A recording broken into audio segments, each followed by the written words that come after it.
It used to be a memory students could recall, but as the years pass, it's now a history lesson.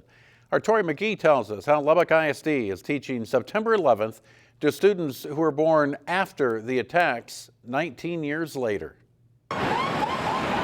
It's been nearly 2 decades since the terror attacks on September 11, 2001. While that day is forever imprinted in the minds of many, most students in school today were not even born when the attacks happened. Joni Rodella, Lubbock ISD's social studies coordinator, says with any topic like this, they must be sensitive to the age of their students and what they can handle. When we address 9/11, especially with our younger students, we start with that aspect of the heroism of ordinary everyday people. So whether it was our first responders that were the heroes of the day, the heroes from Flight 93. As students get older, teachers dive into the context of 9/11 to help them understand our freedoms come at a cost. We've got to be very vigilant and understand our history well enough and understand current events well enough, understand our Constitution well enough, that we know how to defend those freedoms. Jasmine Galdamez, a junior at the Talkington School for Young Women Leaders,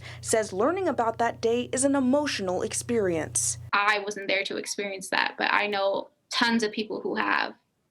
So it just makes me empathize with those people who did.